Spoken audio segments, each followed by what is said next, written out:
Kevin Chance's farm. Today we're out here doing our nightly chores. And we noticed that it's 2 days in a row now that Katie's laid an egg, so she's back to laying good. I know in the past when we had her hatch out the chicks, that was the first time we've ever had any of the hens be broody enough to hatch their own, to hatch eggs out. None of the ones that she actually hatched were her eggs that she collected, but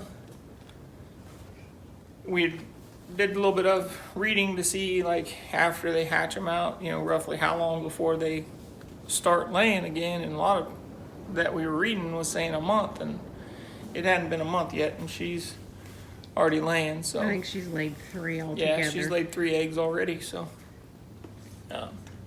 and her, let's see, I think today's the 9th, and she finished hatching, I think, somewhere around the 24th, 25th of March, I think. Maybe the 25th, 26th of March. Somewhere in that ballpark. So, definitely not a month. So, just a couple weeks, really. So, but other than that, we've already went in there. We ended up with 6 eggs so far today, and it'd be another about 2.5 to 3 hours before they get put in for the night.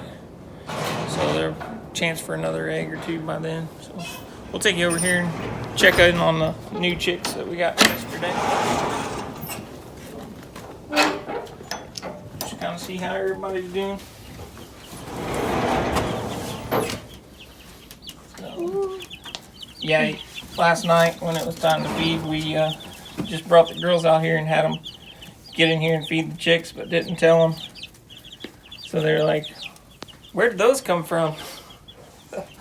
Because I noticed there was some itty bitty ones. I'm like, Yeah. that's kind of strange. So, but And there everybody was a looks like they're couple- getting along and they're doing pretty good.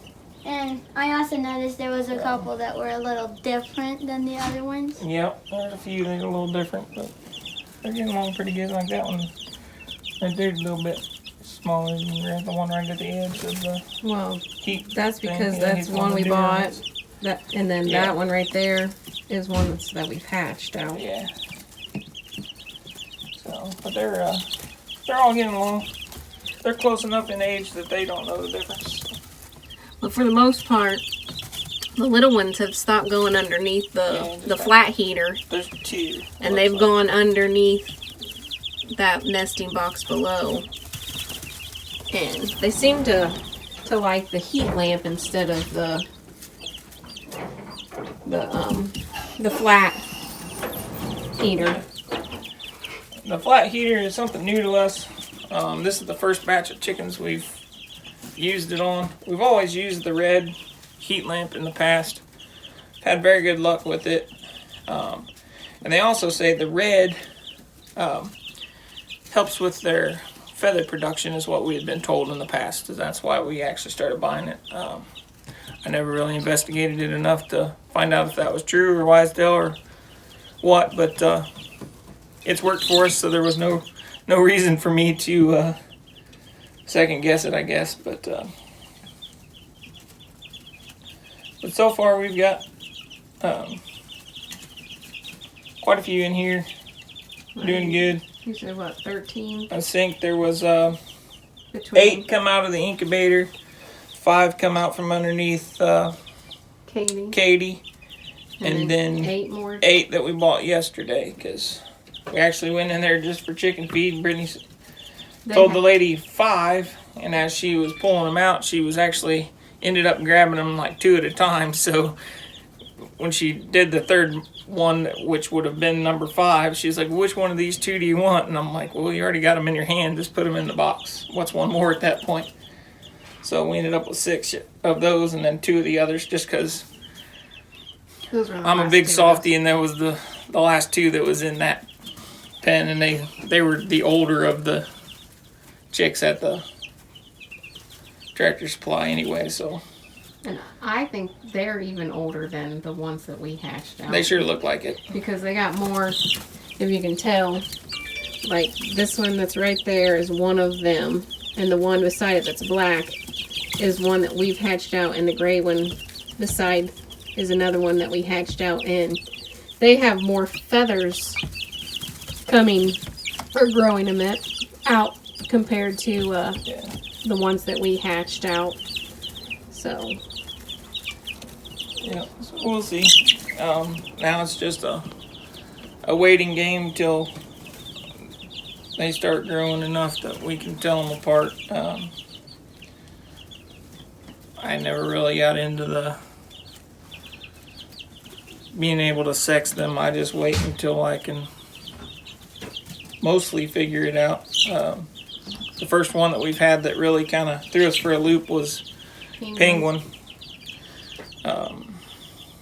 But that group that we have over there is the first batch that we've had here that actually had feathered feet too, so it's a little bit different.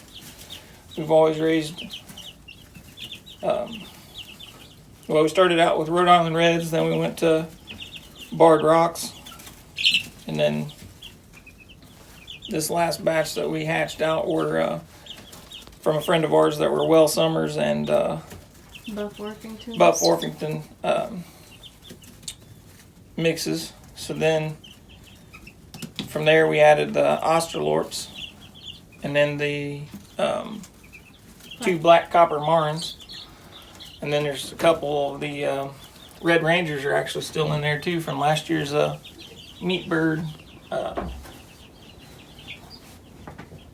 deal that we did, where we did 10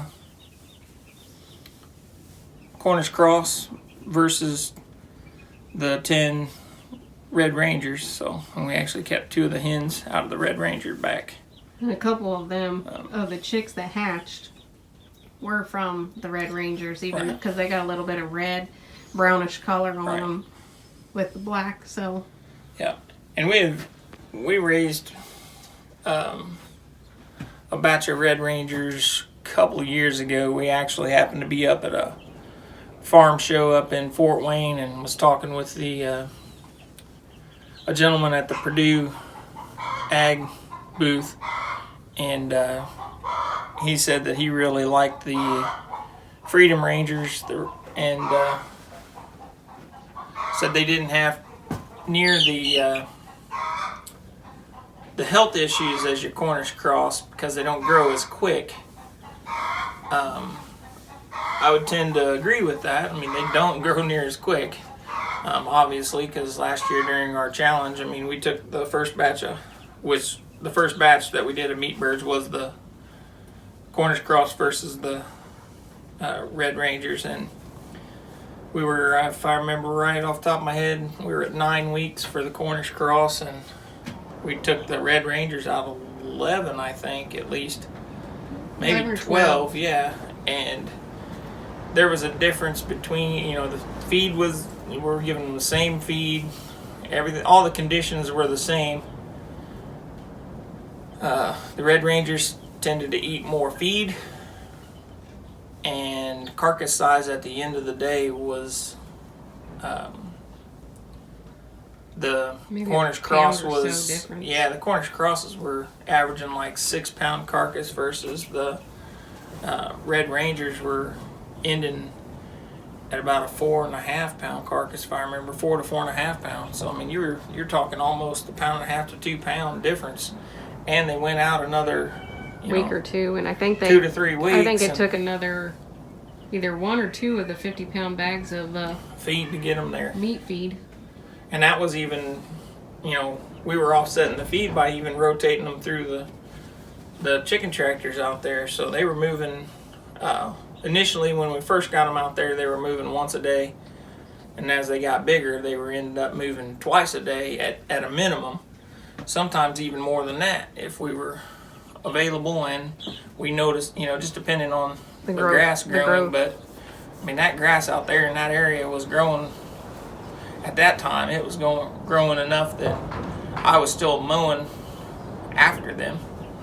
So I would move them off of it, and then I mowed it, within 4 or 5 days after them coming off of it, I was able to mow it. So, but we've got hopefully next week our Cornish crosses will be here. So look forward to seeing that video. And we also have our YouTube live for this month coming up on Sunday the 18th.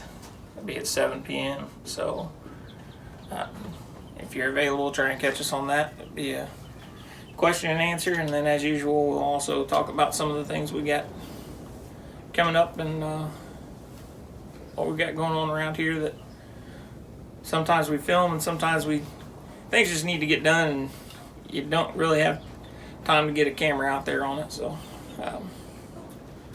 we got some things going on that we don't quite get filmed sometimes. So, but I hope you guys enjoy the videos. Appreciate you spending time with us, and we'll see you all on the next one.